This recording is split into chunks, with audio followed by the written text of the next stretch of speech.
But that's part of going out and that's being what's out. endearing for people watching. And that's what I love about YouTube. I watch people's videos, and when they're out doing these things, you see them at a really special moment in their life where they're out.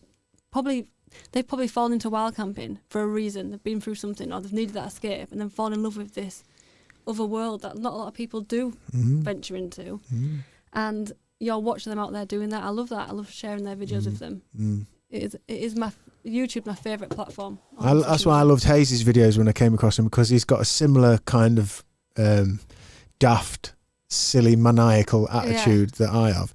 And I love when he does his little walk-ins and he's like, don't look at the camera, don't look at the camera, you know, and he just plays with it a bit. I love that. It's natural. I think you want people... I want to relate to people when I'm watching their videos. I want to think, you know, I could have a chat with you and we could be friends. Yeah. You know, I have come across people who you know, have shunned me once I got past so many subscribers and then don't talk to me anymore. You do get that. You do hear about it. But what, people within the YouTube community or people in your life? No, in the YouTube community. You do get people who maybe think, you know, I like the channels where people are themselves and they document what they do because I love doing it and not because maybe, you know...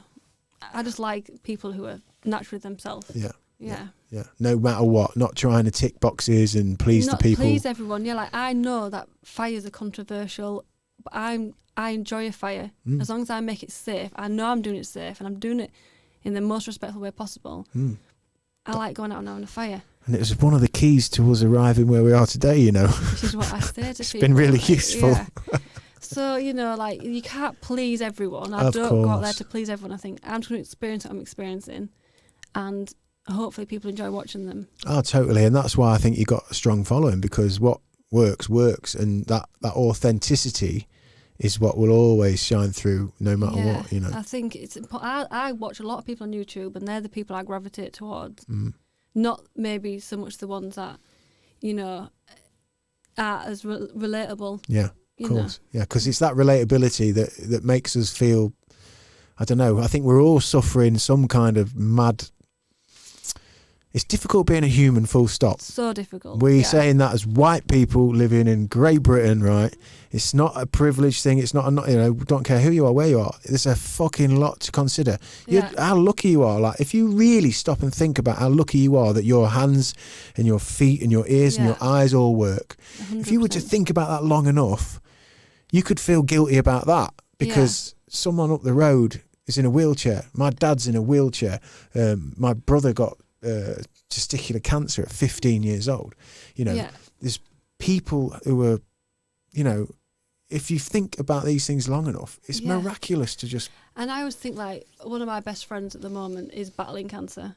And I spoke to the other day on the phone and we were chatting and I said, what do you want to do when you're through your chemo? We'll do whatever you want to do. She's never been camping before. I want to come camping with you. I want to experience that. I watch your videos and I think you are living your life. You know, I have my own shit and that's what I do to get through it.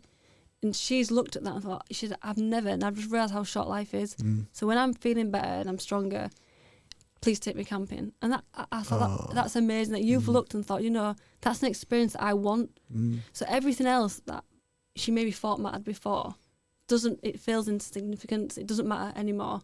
She now thinks it's a simple things like camping and enjoying a campfire that she wants to do. So I'm so excited about that trip. Like, I'm really looking forward to that because I think that's something that she really has taken away from her illness is I want to do something. And the simple stuff.